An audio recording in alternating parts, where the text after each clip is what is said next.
मी ग्रीष्मा दातार, तुमचं माझ्या चॅनलमध्ये स्वागत आहे। आज मी पुन्हा एकदा नवीन व्हिडिओ घेऊन आलेली आहे। तर आज मी तुमच्यासोबत एक रेसिपी शेअर करणार आहे। तर माघी गणेश जयंती आहे।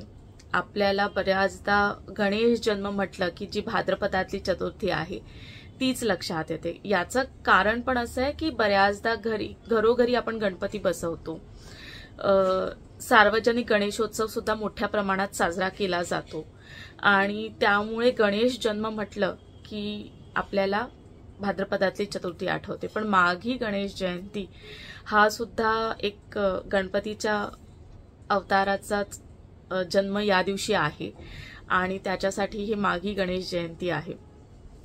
तर बऱ्याच घरांमध्ये हा उत्सव साजरा करतात, पण एवढ्या मोठ्या प्रमाणावर नाही जितकं भाद्रपदातले चतुर्थीसाठी सेलिब्रेट केला जातो।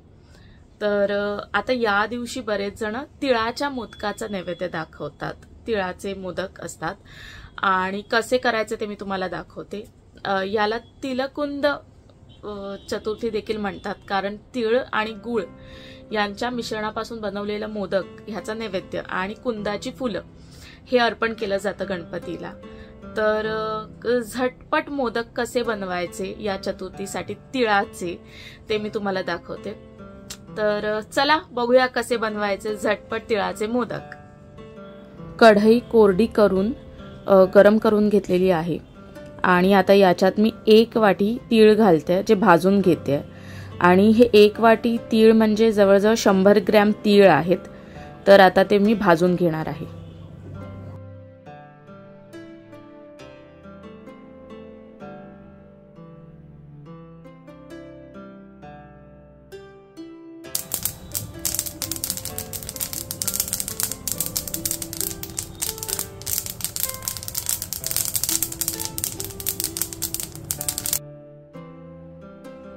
आता हे तीळ लालसर भाजून घेतलेले आहे। मगाशी तुम्ही आवाज ऐकला असेल, चटचट चटचट आवाज येतो। आता गॅस बंद करून घेते आणि थंड व्हायला ठेवते। तिळाच्या अर्धी वाटी दाणे घेतलेले आहेत मी आता, आणि हे दाणे सुद्धा व्यवस्थित भाजून घेणार आहे।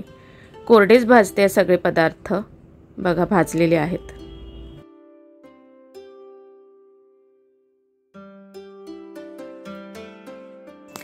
1 वाटी तीळ, त्यानंतर अर्धी वाटी शेंगदाणे, 1 वाटी गूळ आणि थोडीशी जायफळ पूड हे सगळं घेतलेलं आहे आणि हे मिश्रण मी आता मिक्सरमधून काढणार आहे। आता हे बघा तीळ आणि शेंगदाणे हे मिक्सरमधून काढले आहे। आता याच्यात मी गूळ घालून पुन्हा एकदा मिक्सरमधून फिरवून घेतलंय। आता हे मिश्रण असं दिसतंय, म्हणजे मुटका वळतोय त्याचा। आता मी याचे साच्यातून मोदक करून घेणार आहे। हे मिश्रण मोदकाच्या साच्यात भरण्याच्या आधी मी व्यवस्थित मळून घेते, म्हणजे बऱ्याचदा असं होतं ना, एखादी गुळाची गुठळी एकाच ठिकाणी जास्त राहिलेली असते, गुळाचा खडा, तर तसं होऊ नये। जायफळ पूड, गूळ, तीळ आणि शेंगदाणे हे सगळं एकत्रित व्यवस्थित मिश्रण व्हावं यासाठी मी व्यवस्थित मळून घेते। तुम्ही बघताय तसं मळून झालं की मग मी ते साच्यातून घालून साच्यातून मोदक पाडून घेणार आहे।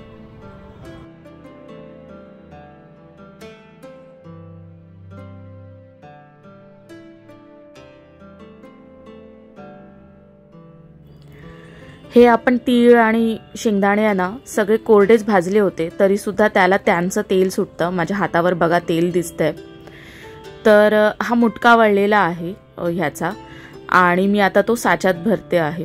मिश्रण आहे ते व्यवस्थित मळून मग साच्यात भरून घ्यायचं आहे, व्यवस्थित भरून घ्यायचं आहे, नाहीतर तो आकार नीट येत नाही साच्यातून मोदकाचा। आता बघा मी हे काढून घेते साच्यातून मोदक। आता हे व्यवस्थित मोदक पडलेला आहे बघा। आता असेच मी अजून मोदक करून घेते तयार, आणि मग तुम्हाला दाखवते की किती मोदक होत आहेत ते। हे बघा आता आपले असे मोदक तयार झालेले आहेत, आणि एवढ्या मिश्रणाचे म्हणजे 1 वाटी तीळ, अर्धी वाटी शेंगदाणा, 1 वाटी गूळ याचे जवळजवळ 11 मोदक तयार झालेले आहेत। तयार आहेत माघी गणेश जयंतीसाठी तिळाचे मोदक। हे बघा छान झालेत ना।